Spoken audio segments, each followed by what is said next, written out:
Hey guys, welcome back to my channel if you guys are new here. Hi, my name is Sydney. I film videos all about my favorite cruelty-free makeup. And today's video is going to be an update on my buy ban. So if you guys aren't familiar with the concept of a buy ban, I believe I originally got the concept from Sarah Rose, so I'll of course link her down below. But the concept of a buy ban is kind of like a very targeted no buy. So these are products that I'm not allowing myself to buy, even though you guys will see in a second I bought some of them.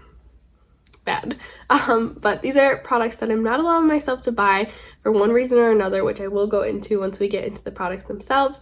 But I thought we were well overdue for a check-in. I believe the last check-in that I did was in June or July over the summer. So it's been about 7 months since I've last checked in with you guys.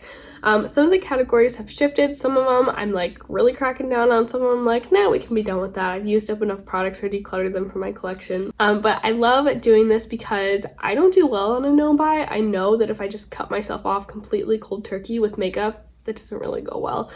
So what I've been doing in this year and for part of last year, I did a beauty budget. So I have a budget of $50 to spend on makeup every single month. I do update that series monthly, so I'll link that playlist down below if you guys are interested in that. But on top of that, I do have buy bans on specific products. So that's enough rambling for the intro. Let's hop into the products that I have a buy ban on and how I've been doing.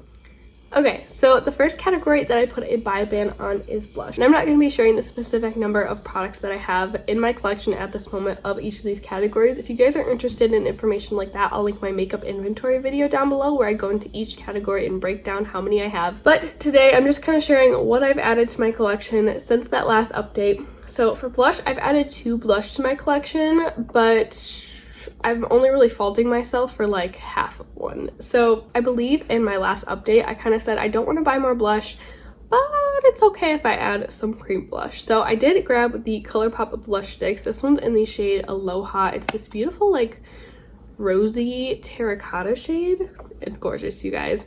I added this to my collection in, I want to say like October. I think Ulta was having a sale, so I added that one to my collection purposely, and I'm not really too upset with myself about that. Again, I don't have a lot of cream blushes, and that's something I've really gotten into over the past year or so.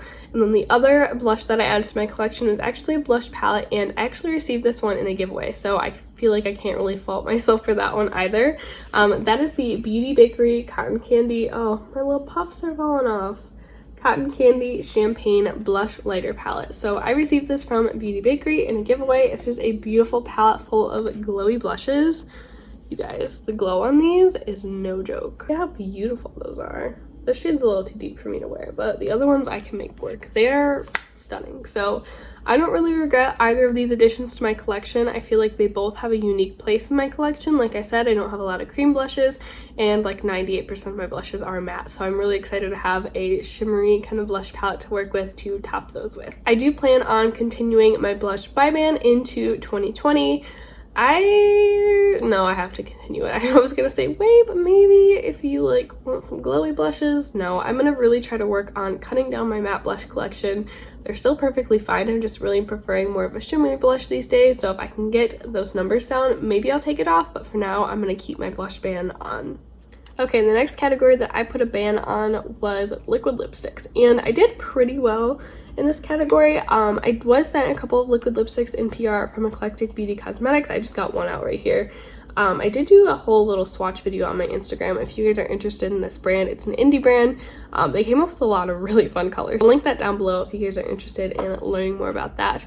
But the only other liquid lipstick that I purchased was this one from Menagerie Cosmetics. This one's in the shade Luna, I think. And this one I bought because I needed free shipping on Menagerie's website, but also just because I love this purple color. I don't think I've even put this on my lips yet, you guys. That's horrible. I need to do a look centered around this lip color very, very soon, but this is the only liquid lipstick that I bought, so I'm not too upset with myself for that. Again, ideally it would be 0, but 1 is not terrible. So again, I will be keeping that buy ban on liquid lipsticks because I have far too many and I don't wear them that often. The next category that I put a buy ban on is bronzers. So I have quite a few bronzers in my collection, but this one is actually one that I'm very excited to talk about because in my last declutter, I decluttered 2 different bronzers. I panned a bronzer in the past 7 months or so, and as soon as I'm done panning the Balm Bahama Mama bronzer, which you guys, there is not a lot of product left in there. So as soon as I'm done panning this bronzer, I am allowing myself to buy some more bronzers. There are like 10 that I have my eye on. Really hoping to only add 2 or 3 to my collection, but I'm so excited that that buy ban will be up so soon. Oh, and I forgot to mention that I actually haven't bought any other bronzers, so I've just really been focusing on what I have, using them up. But yeah, buy ban's still on until I pan that bronzer, which hopefully will end when my project pan ends, which is in 3 months, so fingers crossed. The next category of products that I put a buy ban on were face brushes, and I'm happy to report that I have bought 0. I was in a brush craze in I want to say it was 2018, maybe beginning of 2019, and I bought a ton of brushes, you guys. I really enjoyed just kind of like switching my brushes up. I used to be the kind of person that would like use the same brush for the same thing like every single day, and I'm like, you have all these brushes, that's absolutely ridiculous. So lately I've really been enjoying kind of switching it up, or if I'm being honest, it's when I don't have time to wash my brushes that week and I'm like, this brush is disgusting, I need something new. So I'll dig through my collection, find a brush that could serve a similar purpose, and that's been working really well for me. I really don't feel the urge to buy new brushes. The only time I'm really tempted is when I go to like TJ Maxx and I see that Real Techniques brushes are on sale, because those brushes are absolutely fantastic, and you guys know I love a good bargain. So I'm gonna keep that buy ban on. I really don't see myself lifting it for any reason. The only reason I can see myself lifting it is if I'm going to find a foundation brush that I like. I am trying really hard to reduce my waste in 2020, and I want to bring that to kind of my beauty and my makeup space as well. So I'm trying to find a more sustainable alternative to sponges, and I feel like brushes last a lot longer than sponges, so I will allow myself to buy maybe 1 or 2 foundation brushes to try out, because I'd really like to find a brush that blends in my foundation okay, but that's the only exception to that ban. Otherwise, no more face brushes, I'm good. Next category that I put a buy ban on is highlighters, and I've done really well in this section as well. Again, I feel like I'm like half cheating with this product. I only bought 1 highlighter, and that was the ColourPop Light Sticks. This one's in the shade Starbright. So this was the only highlighter that I bought. I don't own any other cream highlighters, so I'm not really upset about this one or gonna penalize myself for this one, but I'm gonna be transparent with you guys. This is the one that I bought.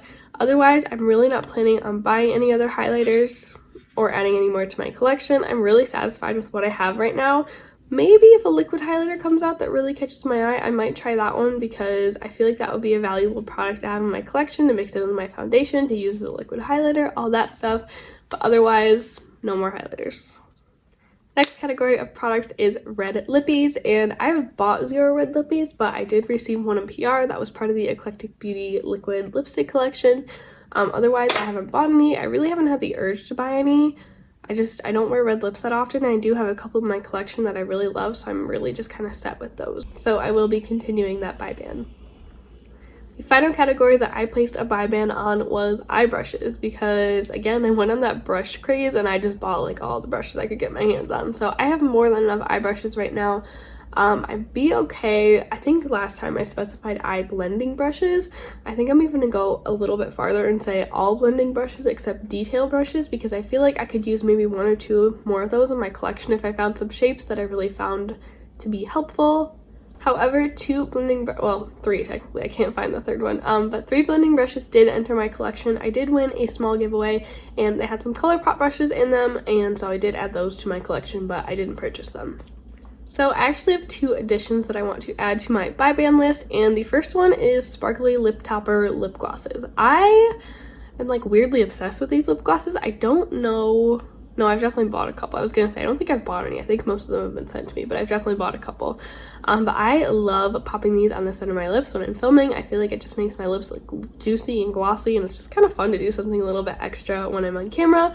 But in my everyday life, I don't reach for these that often, and I feel like I have the spectrum of colors that I need to top pretty much any lip color. So I really would like to stamp down and say no more of those. And then the second thing that I want to add to my list is eyeliner. So I'm talking all kinds of eyeliner: liquid eyeliner, cream eyeliner, gel eyeliner, pencil liner. I bought the entire, well, mostly the entire ColourPop Creme Color eyeliner set.